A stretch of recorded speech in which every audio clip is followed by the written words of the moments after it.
আজকে কথা বলবো পুরুষদের সিমেন অর্থাৎ বীর্যের যে ভলিউম বা পরিমাণটি রয়েছে এটা নিয়ে। অনেক পুরুষই মনে করে থাকেন, মূলত যারা মিডিয়ার সাথে কাজ করে থাকেন বা বিভিন্ন বিনোদন জগতে যারা বিনোদন জগৎ থেকে বিভিন্ন ধরনের তথ্য নিয়ে থাকেন বা বিভিন্ন চটি বই থেকে তথ্য নিয়ে থাকেন, কিংবা অনেকে যারা পর্ন দেখে থাকেন বা বিভিন্ন ধরনের ইন্টারনেট থেকে বিভিন্ন রকমের তথ্য ধারণ করে থাকেন, তারা মনে করে থাকেন যে পুরুষদের যে সেমেনটা রয়েছে সেটার পরিমাণটা অনেক বেশি পরিমাণে হবে, এবং এটা যদি বেশি পরিমাণে হয়ে থাকে তাহলে হয়তোবা তার যে যৌন তৃপ্তি সেটা তিনি বেশি পরিমাণে স্বাদ গ্রহণ করতে পারবেন, কিংবা এটার পরিমাণটা যদি বেশি পরিমাণে হয়ে থাকে তাহলে সেই ক্ষেত্রে তার যে পুরুষত্ব সেটা তিনি প্রকাশ করতে পারবেন, কিংবা এটার পরিমাণ যদি বেশি হয়ে থাকে তাহলে তার যে সঙ্গী রয়েছে তাকে তিনি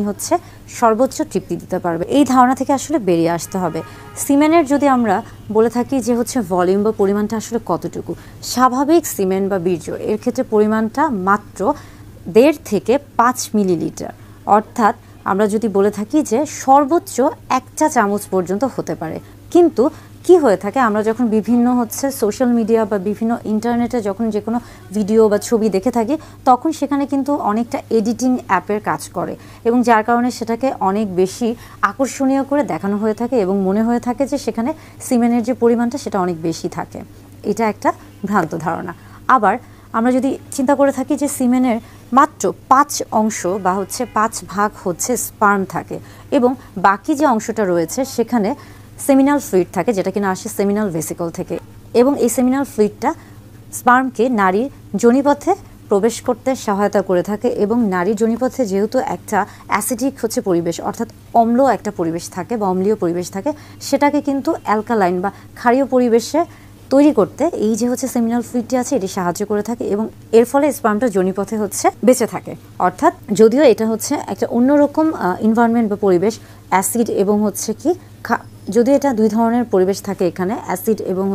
অ্যালকালাইন, কিন্তু তারপরও সেমিনাল ফ্লুইডটা স্পার্মকে বেঁচে থাকতে সহায়তা করে থাকে। এর পাশাপাশি সিমেনের মধ্যে কিন্তু প্রোস্টেটিক ফ্লুইড থাকে, এবং এই ফ্লুইডটা কিন্তু স্পার্মকে আমরা বলে থাকি যে ত্বরান্বিত বা মুভমেন্ট বা চলাচলে সহায়তা করে থাকে, এবং এটাকে কিন্তু পুষ্টি দিয়ে থাকে। অর্থাৎ সিমেনের মধ্যে স্পার্ম রয়েছে, সেমিনাল ফ্লুইড রয়েছে এবং প্রোস্টেটিক ফ্লুইড রয়েছে। এছাড়া আরও রয়েছে বাল্বো ইউরেথ্রাল গ্ল্যান্ড, সেটাও কিন্তু অনেক সময় অতিরিক্ত স্পার্মকে ভিতরে প্রবেশ করতে সহায়তা করে থাকে। অর্থাৎ সিমেনের ক্ষেত্রে মাত্র 5 ভাগ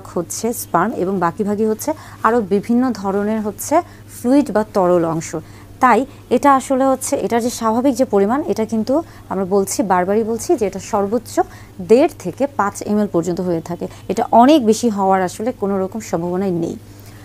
তবে যারা অনেক দিন ধরে বাচ্চা গ্রহণ করতে চাচ্ছেন বা বাচ্চা গ্রহণ করতে পারছেন না, তাদের ক্ষেত্রে যে সিমেন্টটা বের হচ্ছে এবং সেখানে যে স্পার্মটা রয়েছে সেটার গুণগত মান বজায় রাখছে কিনা সেটা আসলে জানার জন্য অবশ্যই আপনি একজন বিশেষজ্ঞ চিকিৎসকের শরণাপন্ন হবেন।